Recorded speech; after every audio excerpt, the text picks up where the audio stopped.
Yes, we'll wait 1 more minute. For those of you who have joined already, this evening we're talking about dietary protein. Something that's very important, has a lot of wide-reaching benefits and purposes. Quite a buzzword as well in marketing and social media as well. So, interesting topic. We could speak about it for literally hours, but we've got half an hour to speak about it. So I'll sum it up as best as I can. All right, let's make a start. I'll share my screen.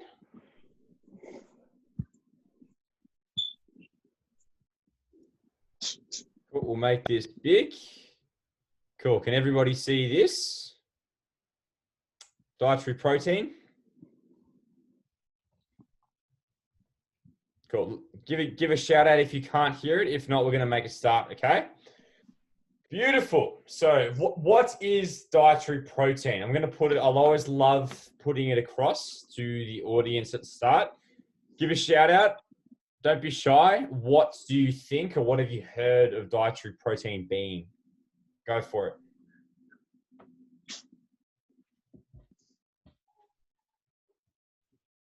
Anybody? Don't be shy.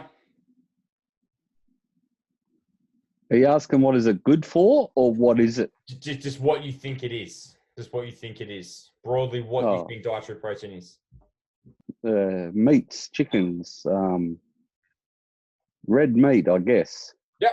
Yep. That's all those things you just listed provide protein. Protein is made of something called, so to start off with, it's a macronutrient. So it's something that we need in relatively larger quantities. And they are made of something called amino acids. I won't go into detail. Think of amino acids as building blocks or bricks for what proteins are, okay? We get these from, like you just said, mainly from animal products. We can get them from plant sources as well. I'll go into those in the next section, all right? But protein is very important for multiple functions in our body. The main one being, most of us know, building muscle, repairing muscle, restoring muscle, and keeping it on our bodies. But it's also important for other purposes as well. All right? It has large roles in our immune system. It has roles as something called enzymes, which are important for keeping chemical reactions going in our body. It's also important as a structural material in our hair, skin, nails. So it has lots of different purposes and functions in our body. I won't go into detail. But all I want you to take away from that is that it's important, and we need to make sure that we're eating enough of it, okay? And I'll go into a bit more detail later on this evening about that. Now, like I said, I won't go into too much detail about what amino acids are, but think of them, like I said before, as bricks or building blocks for what proteins actually are, okay? There are approximately 20 which occur in our foods. 11 of them are non-essential, which means that our bodies can technically make them itself. 9 of these amino acids, building blocks, are essential, meaning that we need to get them from our diet, okay? I'll explain that a little bit more next, all right? So takeaways from that section: proteins are a macronutrient that we get from our foods, and they have wide-reaching purposes and functions in our bodies. One of the main ones being structure in our muscles and other tissues in our body. Okay. Any questions so far about what proteins are? Please. Yes, go for it. Go for it, Jen. No, it's all good. All good? All good. All good, sure. Please don't be shy. I love saying the more questions are better than no questions. Okay. I'm more than happy to answer literally anything. All right. Whether it's a big question or it's a little one, doesn't matter. Okay. Cool. So we'll move on to the next section. Where do we think we can find protein in our food? Anthony's already listed some. Don't be shy. Where do you think you get protein from your food? Beans. Beans? Yep. Beans are a source. Greens like Brussels sprouts and things like that as well. They provide small amounts. I wouldn't say Brussels sprouts are a key protein source, but there are small amounts occurring. Yes. Yep. Eggs. Eggs, definitely. That's a big one. Eggs are a big one. A very, very good quality protein. Yep. Some nuts. Nuts. Yep. Nuts provide a little bit of protein as well. It's a plant-based source, of course. Cool. So yes. So anything, any animal flesh, whether that be red meat, whether that be chicken and turkey, whether that be fish and seafood, eggs, as well as dairy products like milk, yogurt, cheese, all of these and derivatives or products from milk like whey protein powder, those are all animal-based products that provide us with protein. Plant-based sources, some of them were mentioned, beans, lentils, products made from those like tofu and tempeh all provide protein. And then there are small amounts also found in grains, whole grains, and in nuts and seeds as well. Right? So all of these things provide us with protein, okay? What we need to take into account though is protein quality, all right? So back before when I was speaking about the building blocks, amino acids, the animal products, so animal flesh-based products or dairy and eggs are called complete proteins. They're called complete proteins because they provide all of the amino acids or all of the bricks, the building blocks that we need to build structural materials in our body and to build other functional things in our body as well, like enzymes and immune proteins. I won't go into detail. That's why animal proteins are called high quality, because they contain all of the bricks that we need for our bodies to function, okay? Plant-based proteins by themselves tend to be slightly lower in quality because they don't provide us with all of those building bricks or building blocks, okay? In saying that, if let's say somebody is a vegan, they choose not to eat animal products, they can still get around that. How they get around that is by pairing a grain-based protein source, let's say brown rice, that contains a little bit of protein, with a legume protein source, such as beans or lentils. If you pair those two together in a meal, you'll end up with a more complete protein source. So that's an important point for plant-based eaters or even omnivores who choose to have vegan meals sometimes as well. All right. That was a bit long-winded there. Does anyone have any questions about what I just said then? Sorry, could you just repeat the two for the non-meat, the two things to pair? Sorry. Sure, of course. Yep. So grains, any sort of whole grain. So that can be brown rice as an example. Another one may be wholemeal pasta. Any sort of whole grain source, you pair that with a legume source. For example, kidney beans, black beans, whether that be chickpeas, lentils. If you pair those together in the same meal, you end up with a more complete protein source. Does it make sense? Yeah, thank you. No worries at all. Soybeans are essentially a complete protein source. So tofu, for example, it's made from soybeans. That's one of the best protein options that a plant-based eater can have. So definitely include tofu and tempeh in your diet if you like it, that being, okay? Cool. The next thing I want to say about protein sources before we move on is if we do eat meat, red meat in particular, we want to make sure that we're looking for lean options, all right? It's very easy to pick up a steak with marbling through it or a lot of fat around the outside. Or if we're having a chicken drumstick or even a chicken breast, to just eat the skin along with it. That's not a bad thing. But if we eat too much saturated fat, if we were in the fat session last week, we know that that's going to have potentially negative effects on our cardiovascular health over time. So long story short, when you're having red meat, choose cuts with minimal fat visible and or cut the fat off before you cook it. Okay, that goes for beef, that goes for lamb, that goes for pork. With chicken, make sure you take the skin off before you eat it. And also in saying that... That's the best part. I know it tastes good, mate, but it's over time. That's what's going to...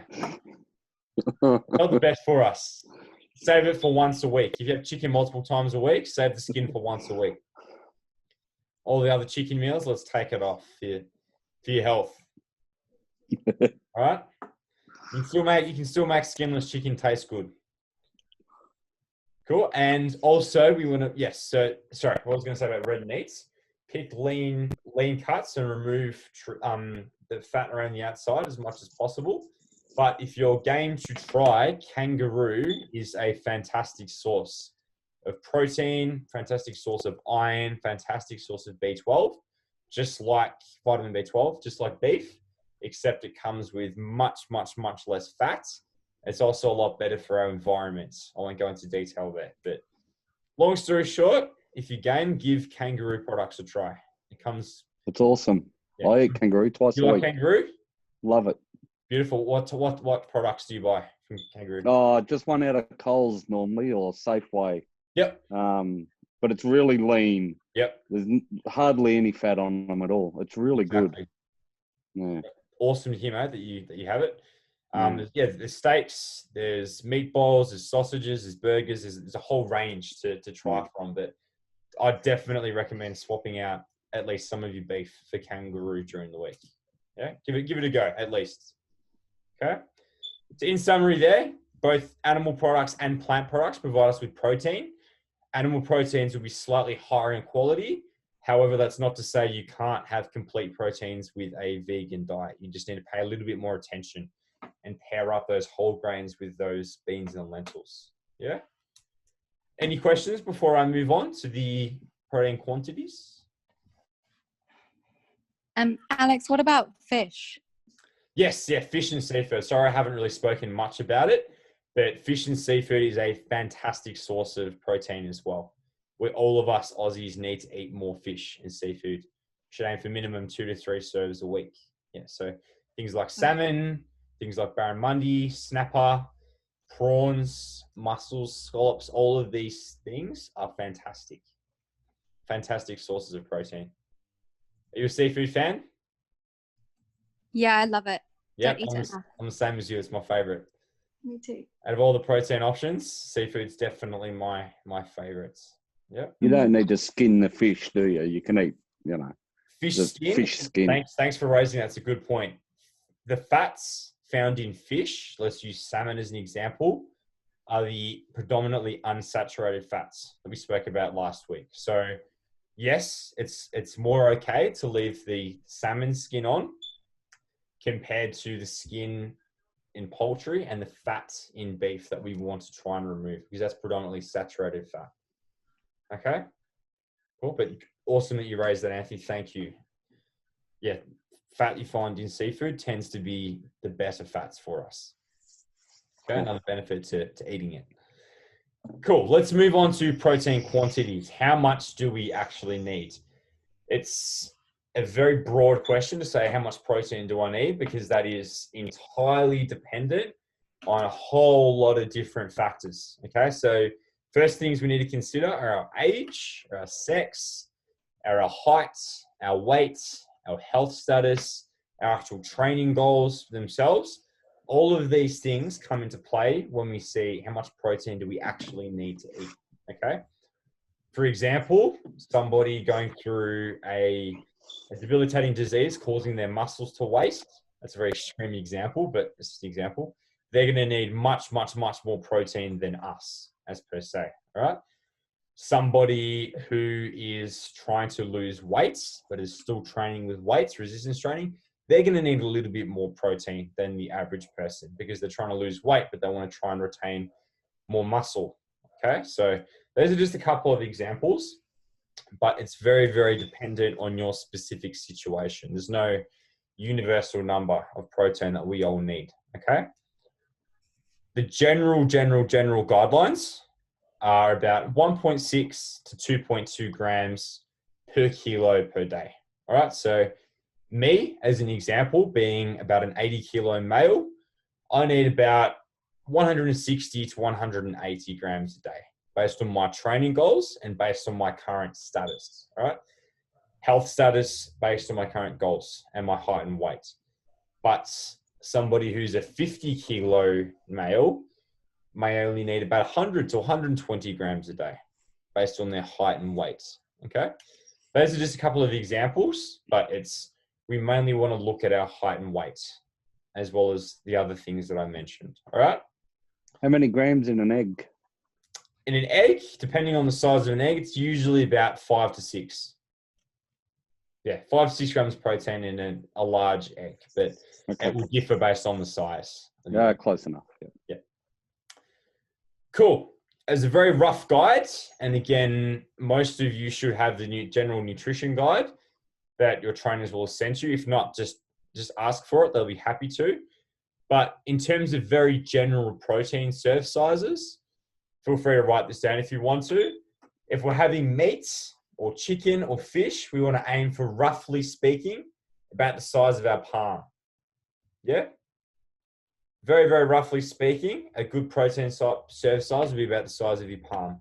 Okay? So your steak, your piece of salmon, your bits of chicken breast, about that big. All right? Again, that will be dependent on your whole diet and protein you're eating elsewhere in the day. But if you want a very rough guide to start off with, about your palm. Okay? That's for me. Could I have a piece of steak the size of my palm and an egg? There's nothing wrong with that. That's okay.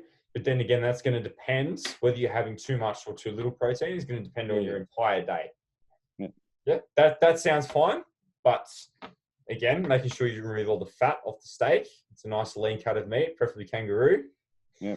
But yes, it sounds okay. But it depends on the whole diet, the entire day of eating, whether that will be sufficient or maybe too much. It will depend on what else you've had during the day. Okay. Yeah.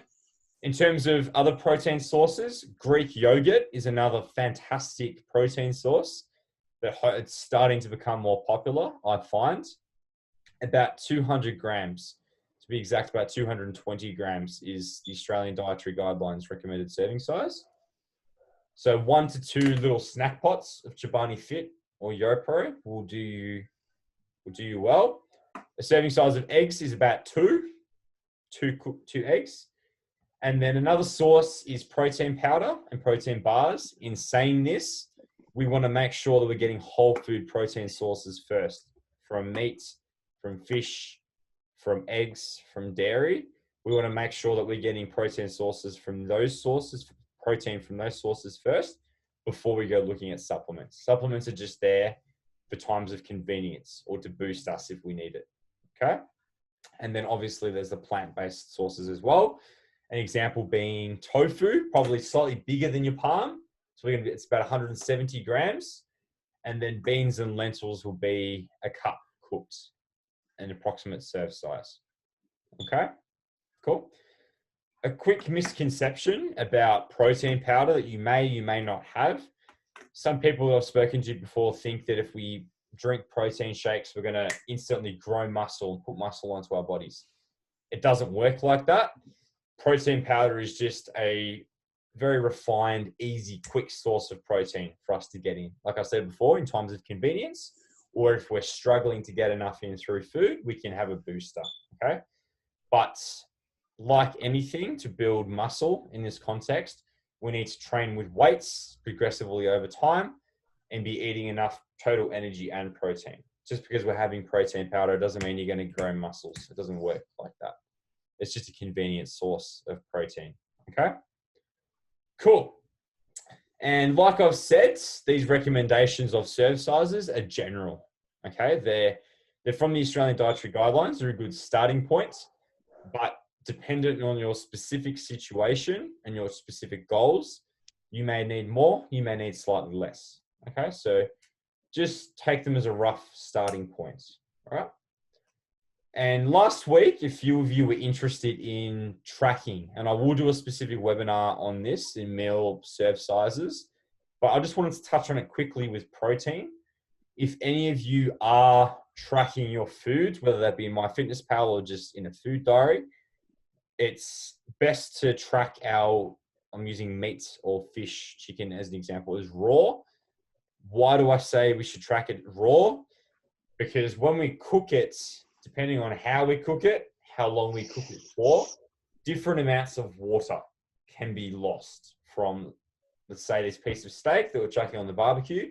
Depending on how long we cook it for and the temperature we cook it at, different amount of water can be lost. All right. So if you weigh that steak cooked, it may actually under or overestimate your protein intake based on how much water's been lost. All right. So long story short, if you're tracking, I would recommend tracking your animal-based products as raw.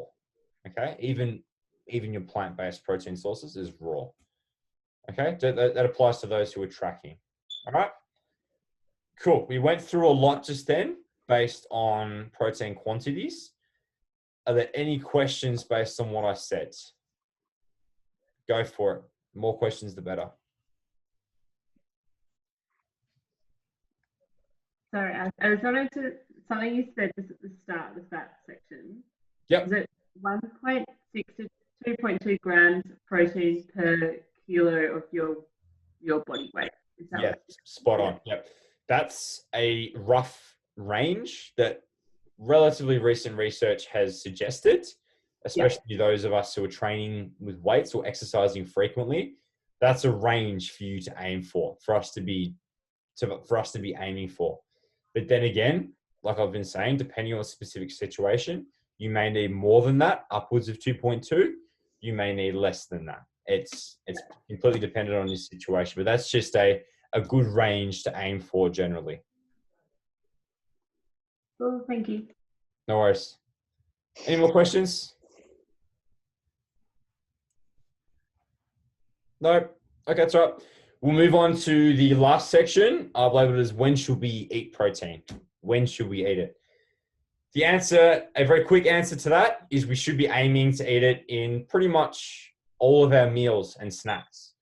If you eat 3 times a day, 4 times a day, 5 times a day, we should be aiming to get a source of protein in all of those meals and snacks. So let's say we have 3 meals a day, just to be very standard.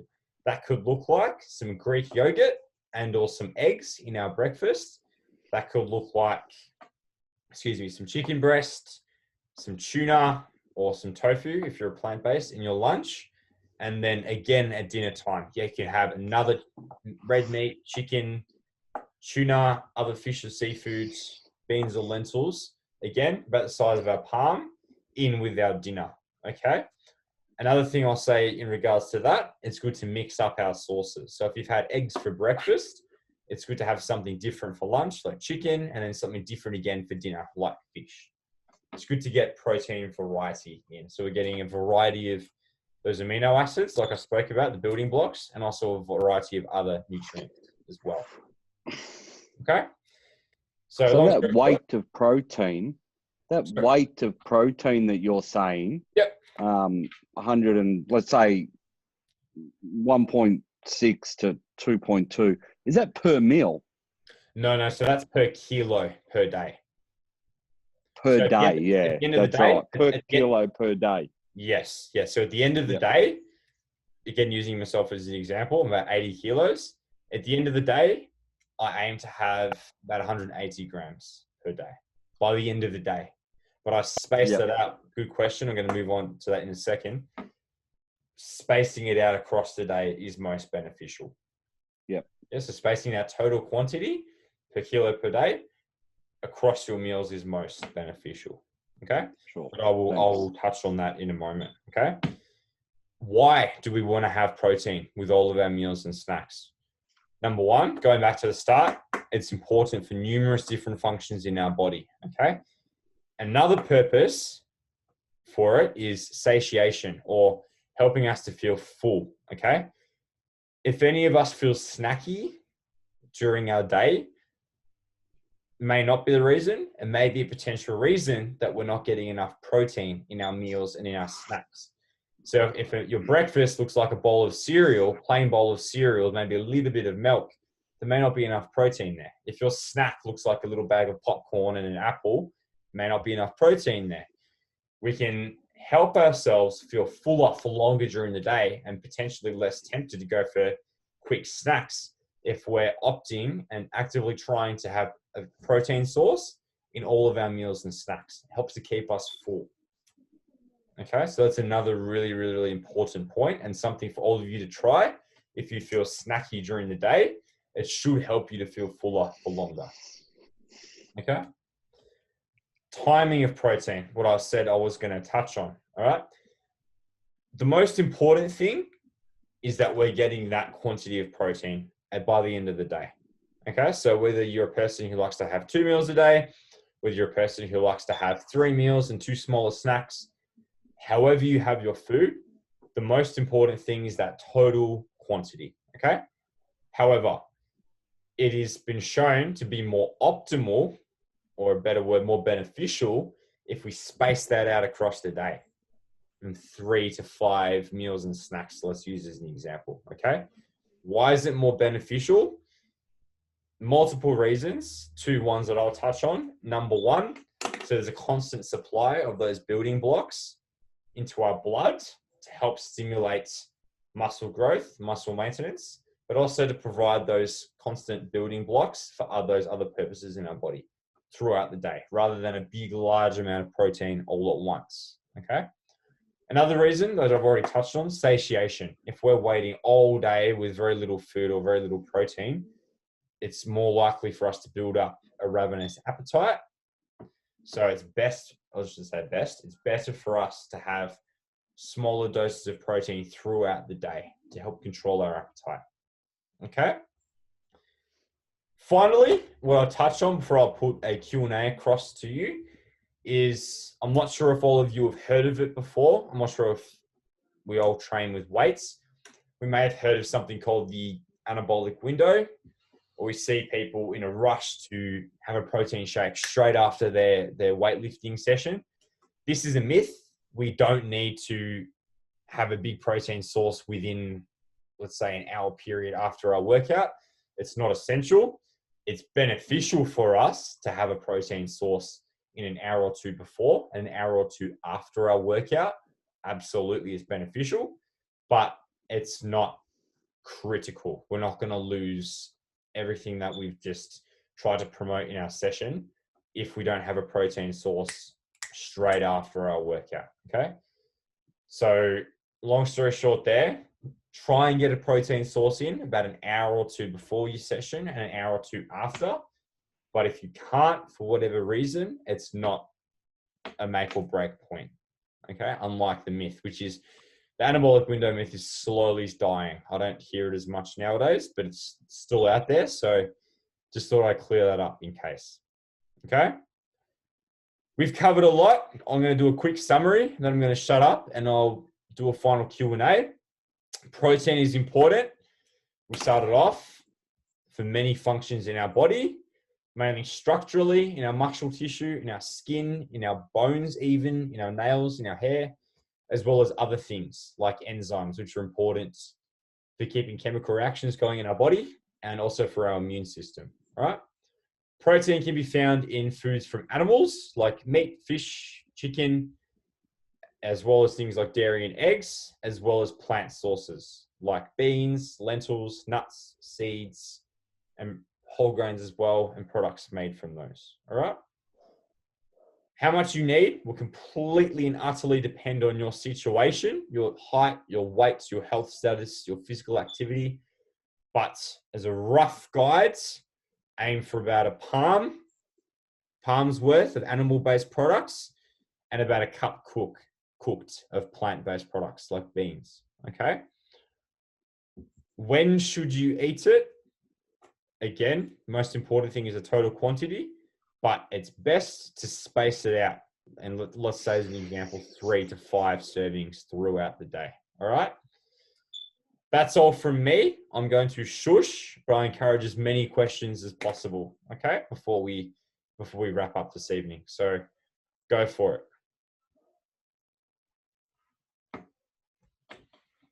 Can be anything that I've spoken about.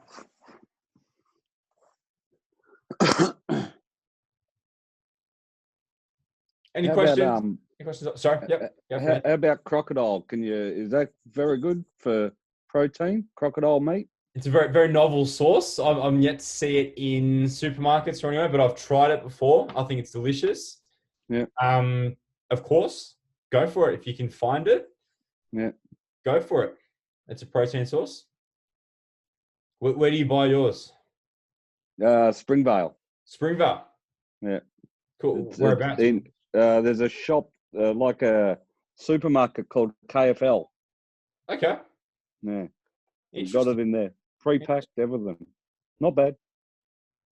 Interesting. Yeah, I've never seen it. I've never seen it, but I have tried it before. But it's absolutely a protein source, of course, if you want to include it. Proteins from dairy. So you're talking about Greek yogurt, but like from other dairy products. Like, what kind of serving size would you look for that? For instance, like, yeah. Cool. That will depend on the product. Yeah. One of the best protein sources derived from dairy would be a low-fat Greek yogurt. Yeah. If you're serving, the Australian Dietary Guidelines recommend about 220 grams of Greek yogurt, that being. So if you want to buy the big pots, let's say of Chobani, fat-free, aim for about 200 grams worth.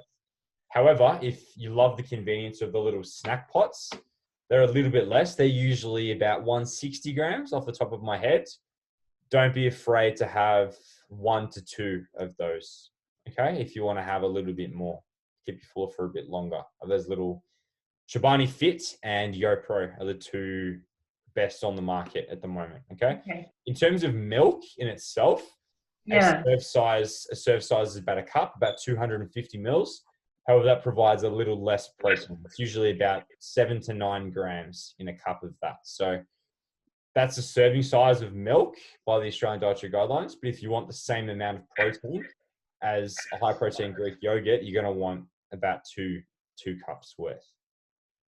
And what would be a suggestion of some like kind of snacks, high protein snacks during the day? If you kind of on the run don't have eggs or whatever, you can't kind of have something prepared. In terms of like nuts or fruit or anything like that are good. One of my favorite sweeter ones would be a Greek yogurt, even if it's in the little snack pots or the squeezable pouches, 1 to 2 of those with a little handful of nuts and maybe a piece of fruit like an apple or a banana. That's a fantastic snack. So some yogurt with some fruit and nuts. And a savory one could be a few whole grain crackers with some tuna or smoked salmon, and maybe a little bit of dip like hummus as well, or a few boiled eggs with some chopped up veg as well that you prepared the night before. So that's a sweet option, and that's a savory option as well. Those are like two of my favorite go-tos. I was going to say also, what about when you go lactose free? Mm-hmm. Does that take the protein out of any of those yogurts or milks or anything? No, it doesn't. It doesn't. So lactose is the naturally occurring sugar found in milk and in dairy products. Lactose-free products add something called lactase to those products. Let's use milk as an example. Lactase is the enzyme, I mentioned enzymes before, or the thing that breaks down lactose. All right. So if let's say myself, if I'm lactose intolerant, I don't produce enough, if any, lactase. So I can't break down the lactose. So that's why I get sickness symptoms from lactose. In lactose-free products, they add that lactase in, and that breaks down the lactose before you actually consume it. That's why you don't get sickness symptoms. So no, it doesn't affect the protein. It breaks down the lactose in the milk. Cool. Yep. Nice. Any more questions? I'm someone with like a tiny appetite. Like I find it difficult to even like get 3 meals a day. Is there any just like super sources that are super good to kind of up that content? I have like a supplement that I use, but just something that like natural sources. Yep. So what do you normally find easiest to consume? I know you said your appetite is generally lower across the day. What can you generally see yourself eating consistently or more of compared to what you can't see yourself having consistently or more of? Just an example or two for both. I don't know.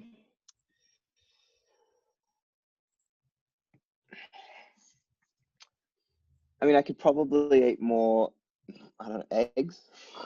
Eggs, yep. Beautiful. Yeah. Make that a key protein source of yours. Okay. Okay. Big. That's one key protein source. List it down. If you Yep. can eat generally stomach, a lot more eggs, make that a key protein source of yours. We don't want it to be the only Right. one, but make it one Yep. of your predominant ones that you use. Yeah.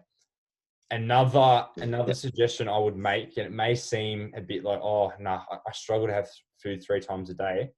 Space your meals out more. So instead of having 3 or 4 bigger meals, don't be afraid to have 6 little meals. Yep. If you're struggling to fit large amounts of food in 3 meals, have a very small breakfast. Another few hours later, have a really little snack. Spaced them out. Have smaller amounts of food at a time, so it's easy for you to stomach, and so it doesn't go against your small appetite as much. But you can still get in as much as you need by the end of the day. Cool. Cheers. No worries. Cool.